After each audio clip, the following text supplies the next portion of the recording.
For today's video, I thought I would kind of do a little hodgepodge of things. This is going to bounce around a little bit. I don't think I've done a video quite like this ever, but this is going to be just a little bit of a luxury updates video. I'm just going to talk about some things that I have seen recently or things that I want. I'm also going to talk about the bags I sold and why. So if any of that interests you, please keep watching. So the first thing I want to talk about is the LV 6-ring key holder, and I do have some videos on this, so I will link to those in case you're interested. They're pretty old. You know, it is definitely one of my most used SLGs, and at this point definitely has some wear and tear on it. I noticed specifically that the glazing on the corners has completely worn off, so you can see like on this side up here that the glazing is still pretty much intact, but on the corners where it rounds right there and also right there, and that's on both sides, here and here, the glazing has rubbed off. And I was thinking, you know, maybe I should try to get a quote to get this fixed before it gets any worse, because once the canvas is damaged, the canvas is not repairable, but because the glazing kind of protects the edge of that canvas, you can get this reglazed. The other thing I wanted to get fixed was one of my key rings is missing. So maybe 6 months, maybe a year ago, I noticed that something around here was misaligned, and I'm not really quite sure what it was, but basically what had happened was when I had this in my pocket, I want to say it was in my leggings pocket, something came loose and one of these rings completely fell off, which really sucked because it was actually my apartment mail key that was on that key ring, and I could not find it anywhere. Luckily, I did have a spare mailbox key, so it wasn't the end of the world, but it did kind of worry me a little bit that this could just kind of get loose and drop a key on the sidewalk, and I didn't notice. So that didn't really sit well with me.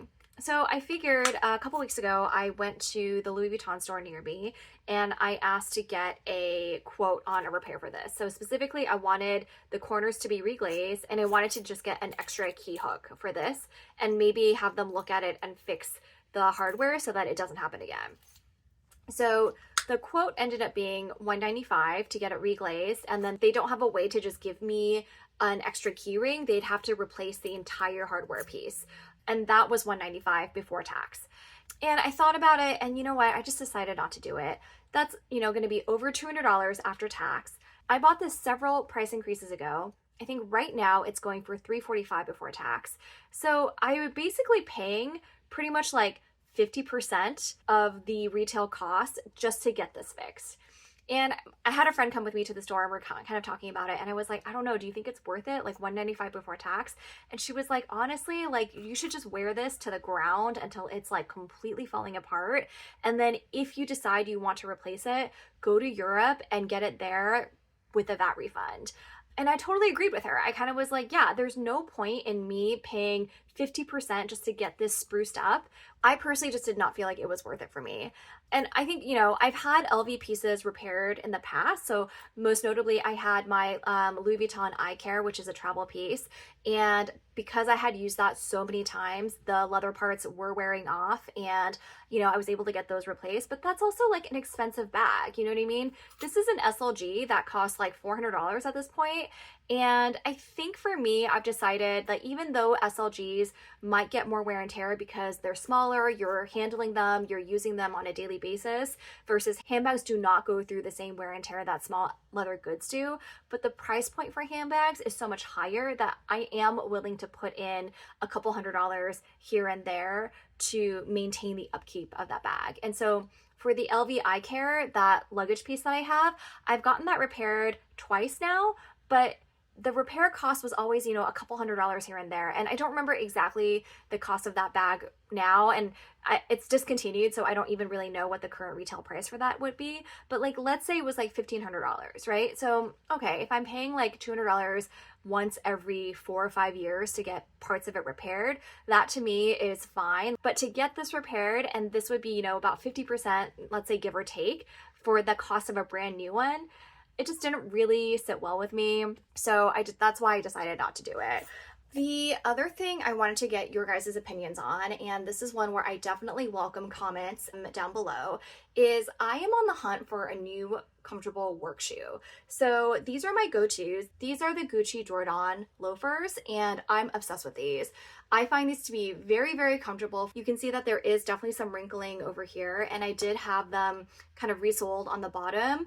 I think these are so, so comfortable. However, with my new job, I do need to dress up a little bit more. At my old job, it was a very, very casual. I was wearing like, you know, sneakers and t-shirts to work every single day. This is a job where I do need to dress up a little bit more. And so I have been wearing these and they're great, but I do walk to the office and it's about a 25 to 30 minute walk. And I just don't want to wear these out too quickly. So I really want to have at least 2 pairs of work shoes that I can kind of go back and forth on. So I'm thinking about adding a brown loafer to my collection. I don't really want to get the same kind. I want to get something that's a little bit different. So I would really welcome your guys' opinions on what your favorite work shoe is, and I'm looking for something that's brown. Does not need to be designer, although if you are watching this channel and you know how much I love designer things, then sure, I also welcome designer brands as well. But mostly it just has to be a closed-toe shoe that looks nice. I love the look of the Chanel slingbacks. I think those are so beautiful, but I really do not want to buy slingbacks or mules. And the reason for this is, like I said, I do need to walk a solid 25 minutes to the office. Usually on my way home, I will take the bus home, but sometimes I'll walk home too, depending on the day. So, you know, they do need to be comfortable. And the other thing too is with mules and with slingbacks, you have to wear them barefoot, or at least I don't really know of a way to not wear them barefooted. And my feet tend to sweat, especially when I'm walking that far. So I'm really looking for a closed toe shoe with a back that I can wear with socks, you know, whether they're regular socks or no-show socks, just to give my foot a little bit of that sweat protection. Those are my criteria. These are also a little bit on the flatter side, so I wouldn't mind a loafer that's maybe a little bit chunkier or has like a little bit of a heel, nothing too crazy. But again, they don't need to be designer. So if you have any recommendations for a comfortable, nice work shoe that's loafer style, that has a full back and might be a little bit chunkier and comes in brown, please let me know in the comments. The other thing I wanted to quickly update you guys on were the bags that I recently sold and why. So I ended up selling my Dior clutch, the Bottega Veneta Arco bag, and that was in a patent black color. I sold my YSL 5-7 bag in the mock croc, which, oof, that one hurt a little bit, I have to say. I wasn't quite sure I was ready to part with that, but in the end, I decided to part with that one. I also sold my YSL Nikki bag in the matte beige, which was also a bag that I absolutely loved. And what was the final bag I sold? Oh, and then I ended up selling the Louis Vuitton Kirigami set.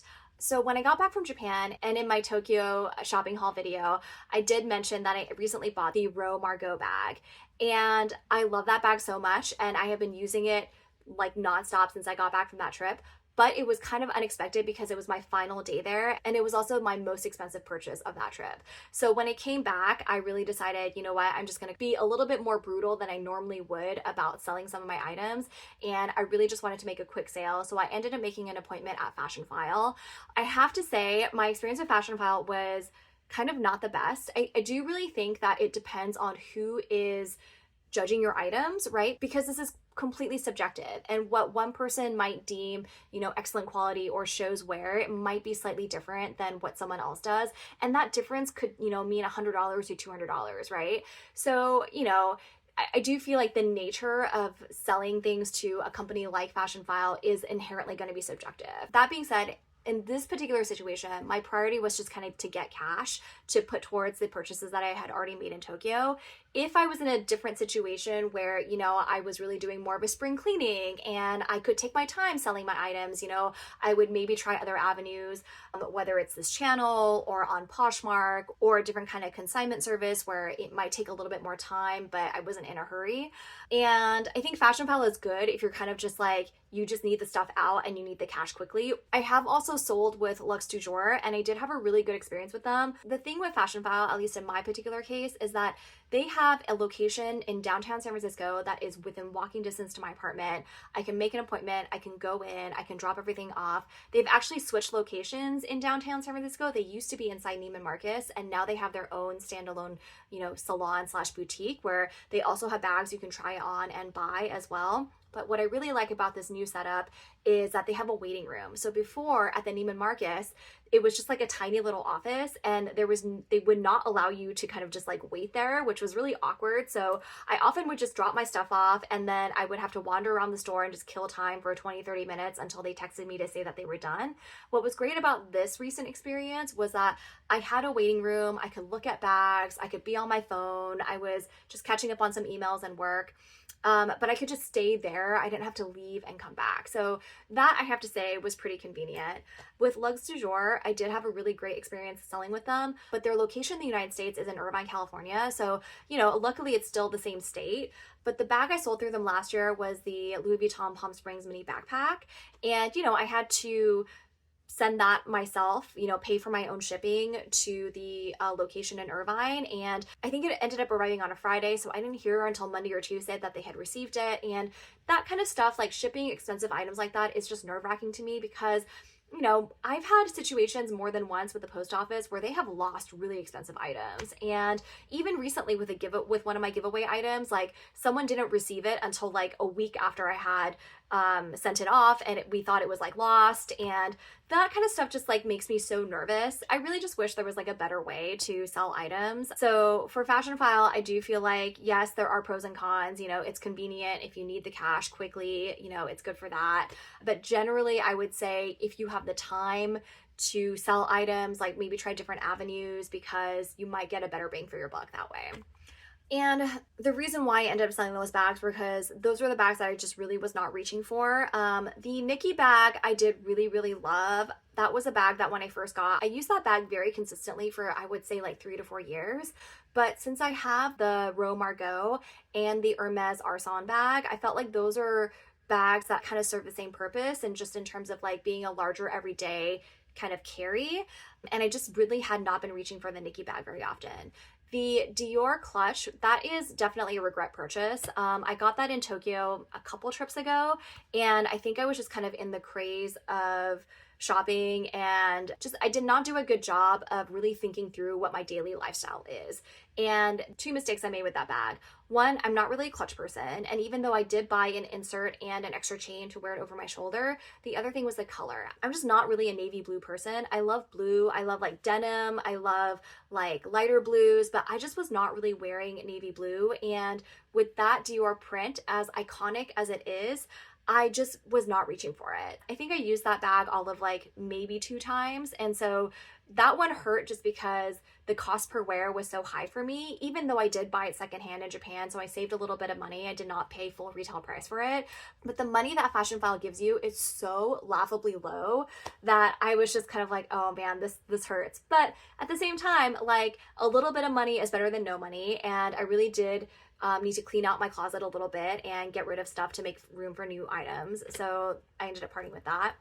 The Bottega Veneta mini Arco bag, I also was not reaching for that anymore. The reason why I kept that bag for so long was because, one, that is the only patent bag I have in my collection, and 2, that was the only bag that I had that would be a good rainy day bag, because the water just wipes off the patent leather very, very nicely. But I just wasn't reaching for it. And I was going to say, like, it doesn't rain that much in San Francisco. We do have a rainy winter, but on those days, like, I feel like I'm just not going to use a super nice designer bag, or I would just be a little bit more mindful about like using my pockets. Or the LV Kirigami set also was not reaching for anymore. The middle size pouch, honestly, had never even used it. Could never figure out a way to use that. I did like the card holder one a lot because I liked that one fit a lot of cards and it was very easy to use. So that one I used a little bit, but I also have so many card holders that I didn't really need to keep that alone.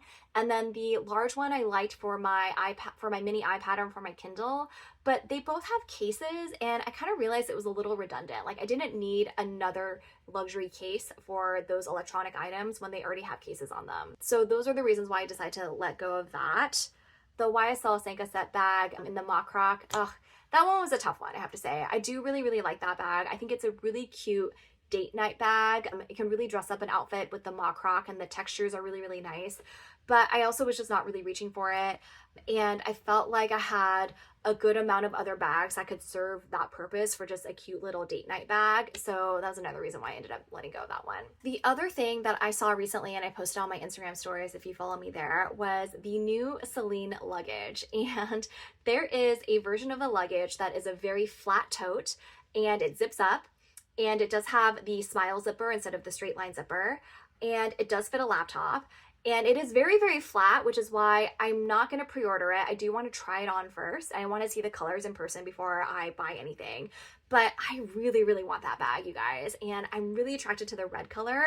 I have been wanting a red bag for a very, very long time. And I just feel like that would be such a cute work bag. I am a little nervous about how much it can fit. But with my new job, I pretty much only really need to carry a laptop and like maybe a notebook. A lot of the other stuff I can leave at the office. So I am really curious if that would be a really good work bag for me. My sales associate at Celine did tell me that the Smile Zipper is going to be unique to only this upcoming season. So if that is something that you were interested in, then I would definitely jump on getting either the Phantom luggage or the flat luggage sooner rather than later. Because apparently after this upcoming season is over, they're just going to revert back to the straight line luggage of the way it was before. But I think the red and the blue are beautiful colors, and those are the colors that I am absolutely interested in. My sales associate said he wasn't sure when they were going to come in stock. He thought maybe January, and so he was like, I'll just text you and you can just like come by and see it in person. And I was like, okay, that sounds good. Another bag I would love to add to my collection, whether it is sometime this year or next year, would be a suede brown bag. And this one, I don't really have a specific brand in mind. There's actually a Madewell tote bag that I saw in the dark brown, which I thought was really, really nice. So may decide to go non-designer for this purchase. But if you guys have any recommendations for a dark brown suede bag that you really like, let me know in the comments because I'd love to check that out. And yeah, I think that is about it for this video. Thank you guys so much for watching. If you enjoyed this video, I would really, really appreciate it if you would give it a thumbs up. And if you would also subscribe to my channel, that would mean the world to me. And with that, I hope you guys all have a wonderful day, and I will see you next time. Take care. Bye.